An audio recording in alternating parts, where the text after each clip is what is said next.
আসসালামু আলাইকুম ভিউয়ার্স। আজকে আমি আপনাদের দেখাবো আমাদের পেঁয়াজের চারা জমিতে কেন এবং কিভাবে আমরা জাল দিয়ে বেড়া দিচ্ছি।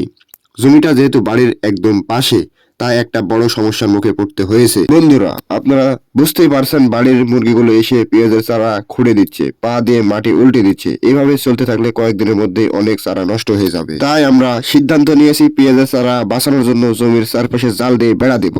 এতে মুরগি, হাঁস বা অন্য কোনো পশু জমির ভিতরে ঢুকতে পারবে না। এই কাজের জন্য আমরা ব্যবহার করছি সুতার জাল, বাঁশের খুঁটি, একটা মোটা সুতা। খরচও কম, আবার অনেকদিন ব্যবহার করা যায়। প্রথমে জমির চারপাশে নির্দিষ্ট দূরত্বে খুঁটি পুঁতে নিচ্ছি, এরপর খুঁটির সাথে ভালোভাবে জাল বেঁধে দিচ্ছি যেন নিচ দিয়ে মুরগি ঢুকতে না পারে। আমাদের এই জমিটি কট নেওয়া। এর আগে যে মালিকের কাছে জমিটি ছিল, সে জাল দিয়ে বেড়া না দিয়ে আমাদের এসে বলে যেত, আমি জমিতে বিষ দিব, তোমরা মুরগি বেঁধে রেখো। আমাদের বা আমাদের পাশের যাদের যাদের মুরগি আছে বাসায়, তাদেরকে সবাইকে এসে বলে যেত, আমার জমিতে বিষ দিব, তোমাদের মুরগি গেলে খেয়ে দিয়ে মরে গেলে আমাদের কোনো দোষ নেই।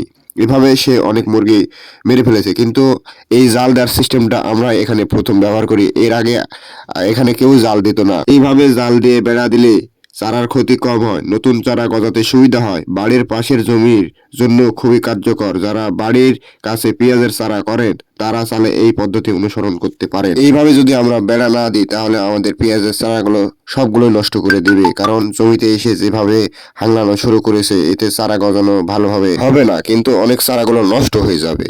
আবার যেগুলো উঠবে সেগুলো ঠোকায় খেয়ে নেবে। তাই আমরা চারাগুলোকে বাঁচানোর জন্য এই পরিকল্পনাটা করেছি।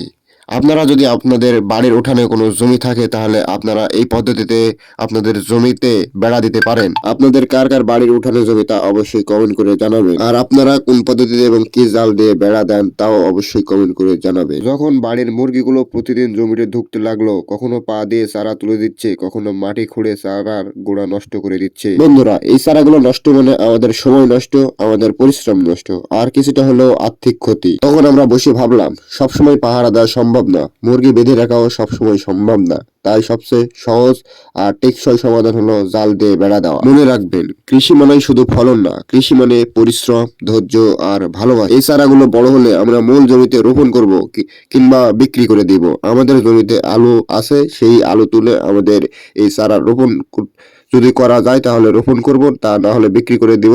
তারপর আলু তুলে আমরা আবার চারা কিনে রোপণ করব। ভিডিওটি ভালো লাগলে লাইক দিবেন, কমেন্ট করে জানাবেন আপনার মতামত এবং চ্যানেলটি সাবস্ক্রাইব করবেন। আল্লাহ হাফেজ।